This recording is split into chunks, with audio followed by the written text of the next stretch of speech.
Kayo po ba mga bossing ko ay isa sa mga namumblema dahil lagi na lamang po kayong walang pera? Kayo po ba ay may pitaka mga bossing? At ito po'y ubos ng laman mga bossing. Ako po'y may tuturo po sa inyo. Mainam na subukan nyo po itong gawin mga bossing dahil ito po ay isa sa mga paborito ko na ginagawa. Pero syempre, gagawin lang po natin ito tuwing umaga. Asya mga bossing, kunin nyo na po ang pitaka po ninyo mga bossing. Ito po'y panampo lamang sa pitakang ito at hindi ko po ito inaalisan ng pera. Dahil ito po ay may mantra, Chinese prayer, dream come true.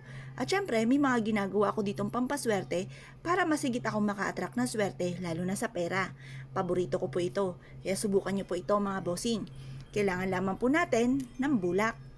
Ganon din po mga bossing ko, ang ating suka. Yan. Etong sukang ito ay ilalagay lang po natin ng kaunti dito po mga bossing ko sa ating pitaka. Ang gagawin po natin ay ganito. Ito po mga bossing ko ang ating suka at lalagyan lang po natin ng konti. Konti lang mga bossing. Yan. Ngayon po mga bossing, ito na yung ating suka na may bulak.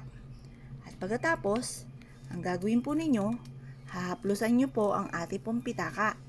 Yan, punas lang po kayo.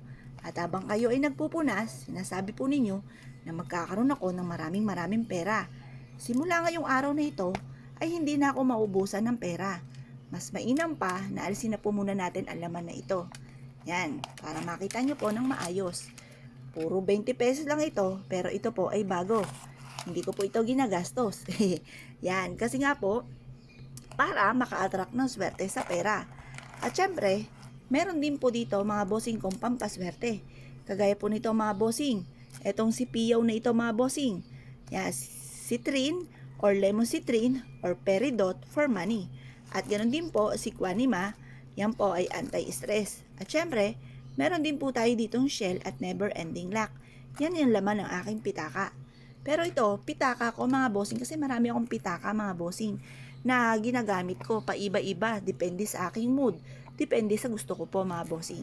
Ngayon po mga bossing, ito po ay ati pong lilinisin. At habang tayo ay nagwi-wish na magkakaroon ako ng maraming pera, bukod sa sipag at tiyaga at pananalig sa mahal na Panginoon, kailanman na hindi na ako maubusan ng pera. Ganyan po ang gagawin po ninyo mga bossing, proven po ito. Tapos, nakatingin ka sa liwanag ng sinag ng araw sa umaga. Gawin nyo po ito ng 6:30 or kaya po ay alas 7. Mapapasin ninyo na kayo po ay halimbawa, sweldo na kayo. Ngayon, nabili nyo lahat ang gusto po ninyo, may natira pa sa pera po ninyo, at makakaisip ka pa ng mga iba pang mga pamamaraan kung paano kayo magiging matagumpay. Mapapasin ninyo na lagi kang iaadya kung saan lagi ikaw ay suswertihin. Ngayon po mga bossing, ibilad nyo po muna ito sa sinag po ng araw sa umaga. At tapos nyo po ibilad, kunin nyo po mga bossing ko ang inyo po mga pampaswerte. Kasi naglalagay po ako dito ng shell kagaya po nito para ako po ay hindi lagi namumblema sa pera. Yan. Lagay nyo lang po siya dyan. Tapos itong ating kaperahan na ito, yan, ay ating aayusin. Yan. At ilalagay po natin ang paganyan sa ating pitaka. Yan. Sabihin po natin, kailanman ay hindi na ako mauubusan ng pera. Laging mamumutos ang aking pitaka sa dami ng pera nito. At ito ay magiging milyon-milyon at hindi lang ito basta 20 pesos. Yan. Yan po mga bossing. Matutupad po yung inyo pong kahilingan. Basta sabayan natin ang sipag at tiyaga at pananalig sa mahal na Panginoon. Asya mga bossing, good luck po sa inyo po lahat.